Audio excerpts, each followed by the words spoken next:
All right, guys, so we got to talk about an extremely, but not surprising story coming out of Boston that involves some young girls who appeared to have been radicalized. Matter of fact, there's a whole lot of girls and young people in Boston that apparently have been radicalized, causing havoc in the downtown area.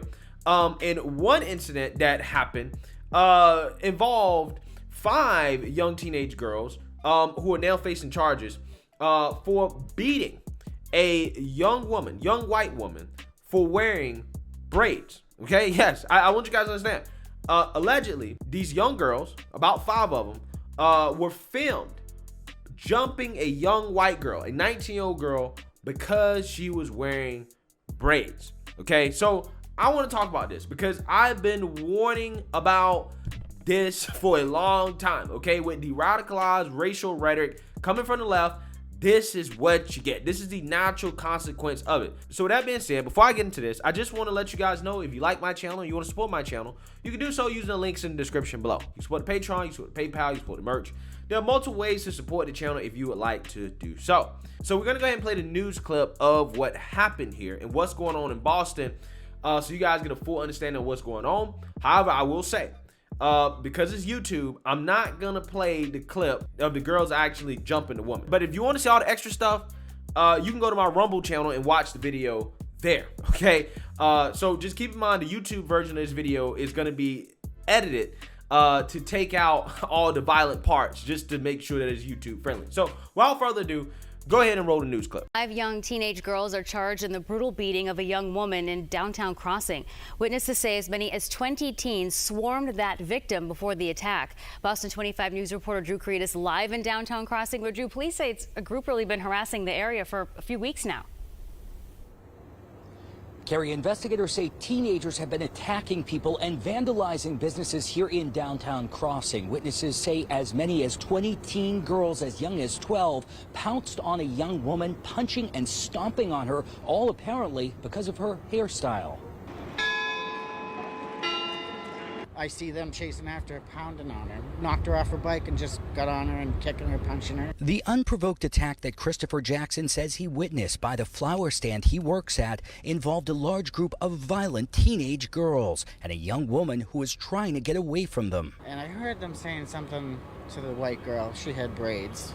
The one that they beat up. A police report says the attacker shouted white expletive with braids before the beatdown near the intersection of Washington and Winter Streets Monday night just before 7. When witnesses tried to intervene, police say the teens got violent with them too. And they were going after them. I mean, little girls after adults. A responding officer says one of those girls yelled at him, "What you want to do?" before being met with a sudden punch to his face. A police report says the teens also attacked other responding officers and hurled racially motivated insults at them. And what's reportedly just the latest in a recent barrage of juvenile incidents in the area involving fighting, disturbances inside businesses, vandalism, assaults on citizens and police officers, and civil rights violations. They always here, they always fight. I always called the cop. The owner of Black Seed Cafe says the cops were called to his restaurant last month for a wild fight involving teens. And just 2 days before that, police say aggressive teens attacked an 81-year-old man inside a nearby McDonald's. Earlier that same day, investigators allege that a group of juveniles began shouting Black Lives Matter inside Silvertone Bar after the staff there refused to serve them alcohol. Police say those teenagers spat on an employee and customers before shattering the front door of the establishment. Customer didn't want to come here because of them.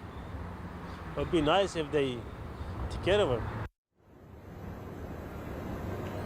The police report says the 5 teenagers charged in last night's attack were the main aggressors captured on a cell phone video. As for whether the beating is being investigated as racially motivated, police say the department's civil rights unit has been notified. We're live in downtown Crossing. Drew Caritas, Boston 25 News. Drew, thank you.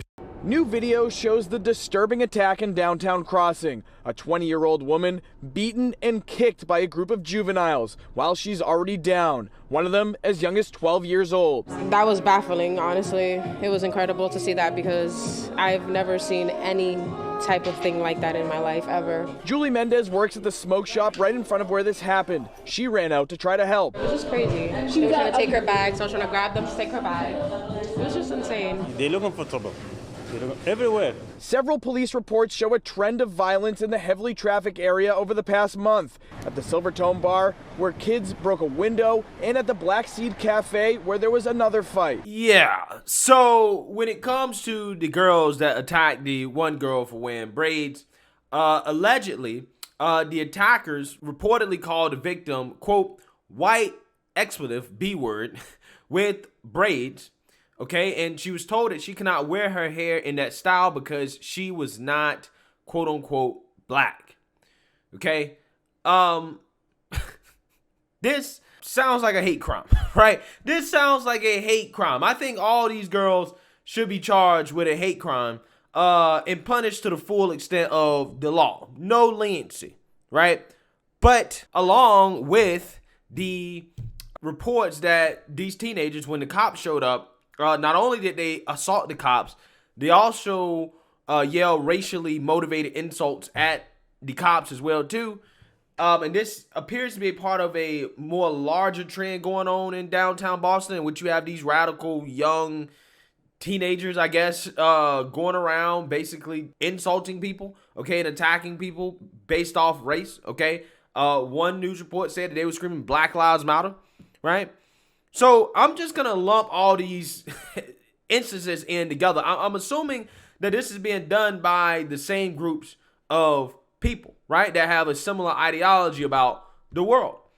And like I said at the beginning of this video, guys, this is disturbing, but I'm not surprised, because this is exactly the result of the radical racial rhetoric of the left. I literally was just doing a video earlier today about BLM New York chapter founder, Mr. Hawk Newsom, basically calling Eric Adams a white man in blackface, calling him a racial slur, simply because the guy criticized Black Lives Matter.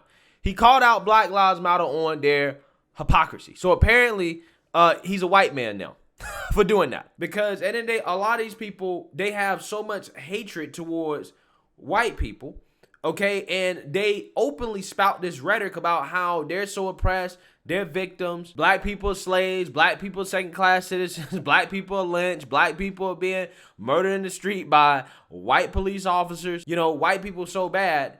And the liberal media goes along with it, and they don't think that, you know, this is going to result in anything. They don't think that this is going to lead to any type of real world violence. But what they want you to worry about, though, is so-called domestic extremism from people on the right. They want you to worry about the so-called white supremacists. But I haven't seen any news stories of so-called white supremacists running around jumping people because they're black, okay, and they have blonde hair, right? I haven't seen that. Now, if somebody have seen that, somebody please send me that story, that video. I'll do a video on it. But what I have seen is multiple stories now, not just this one, but also you talking about the New York City subway station attack, where the guy there is a black guy. He's a black nationalist. He's on video basically saying how much, you know, he don't really like white folks. He thinks there should be a race war. And he turned around and carried out an attack in a New York City subway. Again, thank God nobody was actually killed, right? But there was a lot of people hurt. Now you got this. You have young girls, I'm assuming to be girls of color, right? That's what I'm assuming, jumping a woman simply because she's white and she's wearing braids. As if any one group of people owns a right to wear a certain hairstyle. I don't think that's how it works, okay?